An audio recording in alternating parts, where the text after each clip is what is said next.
श्री स्वामी समर्थ. स्वागत आहे मंडळी तुमच्या माझ्या या यूट्यूब चॅनलमध्ये. आजचा दिवस तुम्हाला खूप छान सुखाच्या आनंदाच्या जाऊ हीच मी स्वामींच्या चरणी प्रार्थने करते आणि आज या नवीन व्हिडिओला सुरुवात करते. यंदा 5 एप्रिल म्हणजे रविवारी आहे. संकष्टी चतुर्थी ही भगवान श्री गणेशाला समर्पित आहे. एक अत्यंत शुभ आणि तिथी मानलं जातं. असे मानलं जाते की या दिवशी भक्त बाप्पांची पूजा करतात, ज्यामुळे जीवनातली दुःख कमी होतात आणि आनंदाने समृद्धी मिळतं. भक्त या दिवशी व्रत करतात. संकष्टी या शब्दाचा अर्थ दुःखाचा नाश करणारी असा होतं. भगवान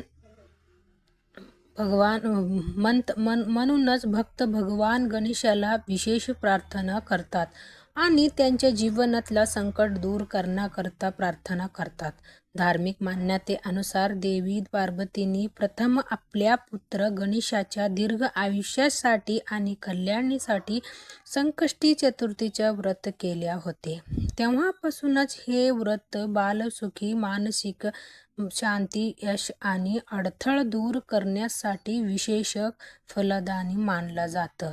या दिवशी भगवान गणपतीची पूजा केल्याने घरातली नकारात्मक ऊर्जा दूर होतं आणि कुटुंबाच्या सुख शांती टिकून राहतं. तसेच गणपती बाप्पांच्या कृपेने आपल्या सर्व इच्छा मनोकामना पूर्ण होतात. संकष्टी हे व्रत सूर्य उदयापासून सुरू होतं आणि चंद्रदर्शन झाल्यावरच पूर्ण होतं. म्हणूनच चतुर्थीच्या दिवशी चंद्र पाहणे खूप महत्त्वाचे मानलं जातं. चंद्र पाहिल्यानंतरच हे व्रत संपतं व पूर्ण होतं आणि चंद्रोदय जे आहे ते 9:47 होणार आहे. गणपती बाप्पांना संकटनाशक म्हणतात. कोणत्याही प्रकारच्या संकट असल्याने बाप्पांची पूजा केल्याने संकटापासून मुक्ती मिळत असतो. तसेच गणपतीच्या बुद्धीच्या देवता मानल्याने या दिवशी विद्यार्थ्यांनी गणेशाच्या पूजा आणि दर्शन घेतल्याने त्यांना ज्ञान आणि बुद्धी मिळतं. तसेच या दिवशी पूजा आणि उपासना केल्याने कुंडलीतलं चंद्र आणि बुध ग्रहाच्या दोष शांत होतात, सुख समृद्धी वाढतं आणि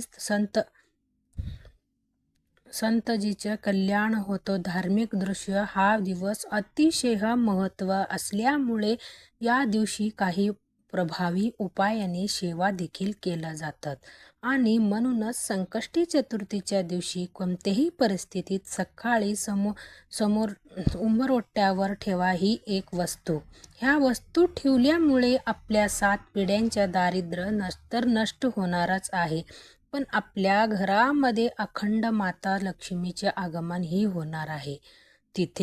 तिच्या कृपेने आपल्या जीवनामध्ये असणारे जे दारिद्र्य आहे ते दूर होऊन आपल्या संपूर्ण कुटुंबाच्या भरभरून अशी प्रगती होणारच.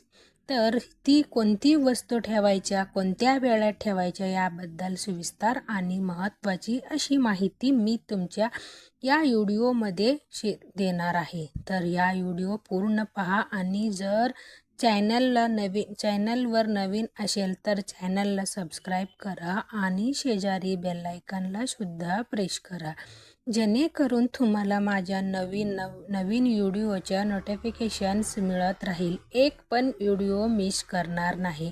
संकष्टी चतुर्थीच्या दिवशी आपल्याला सकाळी ब्रह्ममुहूर्तावर उठायच्या आणि अंथरूणमध्येच गणपती बाप्पांच्या स्मरण करायचे आहे आणि दिवसाला सुरुवातही करायची आहे आणि यानंतर स्वच्छताही करायची आहे. जर शक्य झालं तर या दिवशी लाल किंवा पिवळ्या रंगाच्या वस्त्र परिधान करा. यानंतर आपल्याला सर्वप्रथम देवघरामध्ये दिवाही प्रज्वलित करून घ्यायचे आहे, कारण कोणतेही सेवा, कोणतेही उपाय जर आपण अग्नीच्या साक्षीने केला तर त्यामध्ये आपल्याला निश्चित सफलता ही प्राप्त होत असतो. यानंतर आपल्याला सूर्योदयाला जल अर्पण करायचे आहे आणि आपल्याला विधिवत देवपूजाही करून घ्यायची आहे. जर तुमच्याकडे गणपती बाप्पांच्या मूर्ती असेल तर त्यांना तामांमध्ये घ्यायचे आहे आणि त्यांच्यावर आपल्याला जलाभिषेक किंवा पंचामृताने अभिषेक हा करायचा आहे. 11 पळी पाणी आपल्याला गणपती बाप्पांवर अर्पण करायच्या. प्रत्येक पळी पाणी अर्पण करताना आपल्याला ओम गणपतयाय नमः, ओम गणेशाय नमः हा मंत्राचा जप हा करायचा आहे. आणि यानंतर ना गणपती बाप्पांच्या मूर्तीला स्वच्छ पुसून पुन्हा त्यांच्या स्थानावर ठेवायच्या. गणपती बाप्पांना हळदी कुंकू अक्षदा धूप दीप अगरबत्ती दाखवून घ्यायच्या आहे. यानंतर ना जे तीर्थ आपण तयार केले आहे ते आवर्जून आपल्या मुलांना प्यायला द्यायचे आहे. हे गणपती बाप्पांच्या जलाभिषेक केलेला तीर्थ आपल्या मुलांना प्यायला दिल्यामुळे त्यांच्या बुद्धीमध्ये बरेच प्रमाणामध्ये वाढही होत असतं. यानंतर ना गणपती बाप्पांना आपल्याला जास्वंदाच्या फूल अर्पण करायचे आहे. याच्याबरोबर 21 दुर्वाच्या जोडी अर्पण करायच्या आहे. आवर्जून आपल्याला आपल्या मनातली इच्छा बोलून अर्पण करायचे आहे. यानंतर ना गणपती बाप्पांना गोडाच्या नैवेद्यही दाखवायचे आहे. तुम्ही लाडू मोदक नैवेद्य दाखवू शकता किंवा अगदी तुम्ही गुळ खोबऱ्याच्या नैवेद्य दाखवला तरीही चालणार आहे. दिवसभर आपल्याला व्रत करायच्या, संकष्टी चतुर्थीच्या व्रत कथेच्या पठण किंवा श्रवण करायची. रात्री चंद्र उगवल्यानंतरच आपल्याला चंद्राला जल अर्पण करायच्या, फुलं अर्पण करायचे आणि त्यानंतरनं आपल्या मनातली इच्छा बोलायची आहे. असं केल्याने आपल्या घरामध्ये सुख समृद्धी राहतं. यानंतरनं आपल्याला व्रतही सोडायचे आहे. आता हा उपाय तुम्ही कधी करायचा तर हा उपाय आपल्याला संध्याकाळी चतुर्थीच्या दिवशी सायंकाळी करायच्या. देवपूजा करून झाल्यानंतर आपण लगेचच हा उपाय करायचा. जास्तीत जास्त प्रयत्न करा. दुपारी 12 वाजण्याच्या अगोदर हे जे उपाय आहे ते करू शकता. अंतर हा उपाय जे आहे तर करता येणार नाही नंतर आता हा उपाय करता आपल्याला एक मातीच्या पंती ही घ्यायच्या. मातीच्या पंतीमध्ये सकारात्मक अशी लहरी असतात. मातीच्या पंती ही पंचतत्वापासून बनलेली असतं. आता या मातीच्या पंतीमध्ये आपल्याला 2 वातीच्या एक वात करून लांब वाती टाकायच्या. तसेच या दिव्यामध्ये आवर्जून आपल्याला शुद्ध गाईच्या तूपही टाकायच्या. पण आता काही कारणास्तव नसेल तर तुमच्याकडे शुद्ध गाईच्या तूप तर ते रोजच्या देवपूजामध्ये जे तेल तुम्ही वापरले तर ते टाका आणि यामध्ये तुम्हाला चिमूटभर हळदही टाकायचे. असे रीतीने आपल्याला दिवाही तयार करून घ्यायच्या. आता आपल्याला एक प्लेट घ्यायच्या आणि प्लेटावर आपल्याला हळदी आणि कुंकू हे स्वास्तिकने बनवून घ्यायचे आहे.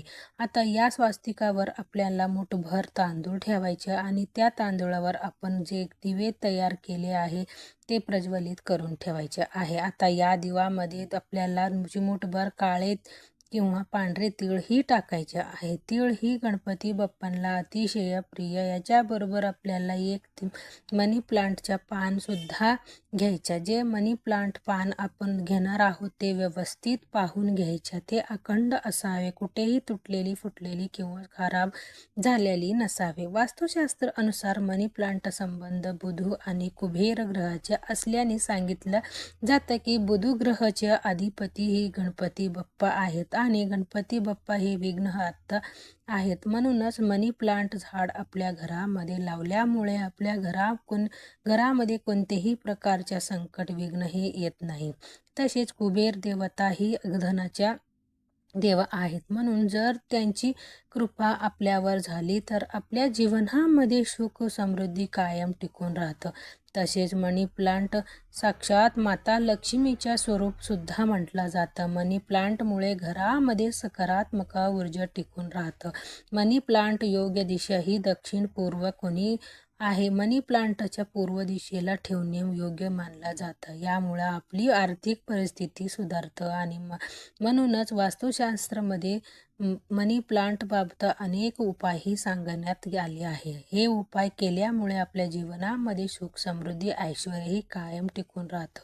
म्हणूनच आपल्याला एक मनी प्लांटचं पान घ्यायचं, त्या पानात स्वच्छ धुवून आणि पुसून घ्यायचं. आता एक प्लेट घ्या, त्यावर आपल्याला एक मनी प्लांटचं पान ठेवायचं आणि त्यावर आपल्याला मुठभर हरभरा ही डाळ असतं त्याला आपण चण्याची डाळ म्हणतो ती ठेवायची आहे. ह्याच्याबरोबर जे हरभऱ्याच्या डाळीवर आपल्याला गुळाच्या खडासुद्धा ठेवायचे. आता या हरभऱ्याच्या डाळीची प्लेट आपण तयार केली आहे. तर तसे ह्या दिवा आपण तयार केला आहे ते आपल्याला आपल्या देवघरामध्ये असणारा गणपती बाप्पा समोर ठेवायचे आहे. आपल्याला आता देवघरामध्ये आसन घेऊन बसायच्या आणि काही सेवाही करायच्या आहे. आपल्याला एक वेळ गणपती अथर्वशीर्षाचं पठण करायचं. जेव्हा आपण गणपती अथर्वशीर्षाचं पठण करणार आहोत तेव्हा आवर्जून आपल्या मुलांना सुद्धा बाजूला बसवायच्या. त्यांना श्रवण केलं तरी सुद्धा त्यांच्या खूप लाभ होणार आहे. एक वेळी गणपती अथर्वशीर्ष पठण करा. झाल्यानंतर ना आपल्याला कुलश्रुतीचे पठण सुद्धा करायचे. कुलश्रुतीचे पठण केल्यामुळे आपल्याला केलेली सेवेचे अतिशय फळही प्राप्त होत असतो. याच्याबरोबर आपल्याला 108 वेळी गणपती बाप्पांच्या बीज मंत्राचा जप भाग करायचा. ओम गणपतीये नमः हा मंत्राचा आपल्याला जपही भाग करायचे आहे. सेवा करून झाल्यानंतर ना आपल्याला हात जोडून गणपती बाप्पांना स्मरण करायचे. आपल्या आयुष्यामध्ये असणारी जी संकट आहे, विघ्न आहे, दोष आहे, दारिद्र्य आहे ते दूर करण्यासाठी मनोभावे प्रार्थनाही करायचे. यानंतर जे दिवे आहे ते तसेच हरभऱ्याच्या डाळीत प्लेट आहे ते आपल्याला तिकडेच उचलायच्या आणि आपल्याला घेऊन जायच्या आपल्या मुख्य प्रवेशद्वाराच्या बाहेरून जे आपण आतमध्ये येताना तर ते आपली उजव्या बाजूला असतं. तिथे आपल्याला ही दिव्याच्या प्लेट तसेच हरभऱ्याच्या डाळीच्या प्लेट ही तिथे ठेवायचे आहे. जेव्हा असं तीळ टाकलेली दिवा आपण आपल्या मुख्य प्रवेशद्वारावर बाहेर प्रज्वलित करतो तर त्यामुळे आपल्या जीवनामध्ये असणारी तेवढं पण नकारात्मक इडापिडी दोष आहे, दारिद्र्य आहे ते लक्ष्मी ती घरातून काढती, पाय करून निघून जाते. कारण तिळांना दारिद्र्य नाशक असं म्हटलं जातं. तसेच ज्या घरामध्ये कोणतेही प्रकारचे दोष नसतात त्यांच्या घरामध्ये माता लक्ष्मीचे आगमन ही असतं. त्यांच्याबरोबर चण्याच्या डाळीला साक्षात श्रीहरी विष्णूच्या स्वरूप मानला जातं आणि अशी ही चण्याची डाळ आपल्या मुख्य प्रवेशद्वारावर ठेवल्याने यामुळे आपल्या घरामध्ये माता लक्ष्मी प्रसन्न होऊन आगमनही करत असते. आता संपूर्ण दिवसभर आपल्याला ही हरभऱ्याच्या डाळ आणि दिवा जे आहेत ते मुख्य प्रवेशद्वारावरच्या बाहेर ठेवायचे आणि संध्याकाळी 6 वाजल्यानंतर ना आपल्याला ही हरभऱ्याच्या डाळ तिकडून उचलायची आहे आणि तेहून आपल्या जायच्या गाईजवळ. आता गाय जर तुमच्या घरी असेल तर गायच्या घरी गायलाही हरभऱ्याच्या डाळ आणि गूळ खायला द्या. आता नसेल तर गाय तर तुम्ही गोट्यात जाऊ शकता, गोशाळामध्ये जाऊ शकता किंवा वाटेत कुठेही तुम्हाला गायही भेटणार आहे. गायीच्या चोळ केल्याने सर्वप्रथम तिचे दोन्ही पाय पाणी अर्पण करा. आरती अर्पण करून घ्या आणि यानंतर ना गाईला आपल्या हातातनंही हरभऱ्याच्या डाळ आणि गूळ जे आहे ते खायला द्यायचे आहे. असे ही हरभऱ्याच्या डाळ आणि गूळ गाईला खायला दिल्यामुळे आपल्याला ग्रहदोषापासून मुक्तताही मिळत असतं. आपल्या जीवनामध्ये असणारे जेवढा पण नकारात्मक उडापिडी दोष आहे आपल्या संपूर्ण कुटुंबाच्या भरभरीत अशी प्रगती होत असतो. जे दिवा आपण प्रज्वलित केलं तर ते शांत झाले की यामध्ये जे वात असताना त्या निर्मलामध्ये टाकायच्या. तसेच त्या दिव्याखाली जे धान्य असेल ते आपल्याला एखादी झाडाखाली टाकायचे आहे. हे सुद्धा आपल्याकडून केलेली एक प्रकारचे दान असतं. ते दान केल्यामुळे आपल्याला फारच लवकर गणपती बाप्पा हे प्रसन्न होत असतात. अतिशय चमत्कारी असा हा उपाय केल्यामुळे आपली कितीही कठीणातला कठीण इच्छाही साक्षात गणपती बाप्पा तर पूर्ण करतातच. पण गणपती बाप्पांच्या कृपेने आपल्या जीवनामध्ये असणारी जेवढा पण नकारात्मक इडापिडी दोष दूर होऊन आपल्या संपूर्ण कुटुंबाच्या भरभरून अशी प्रगती होणार अशी.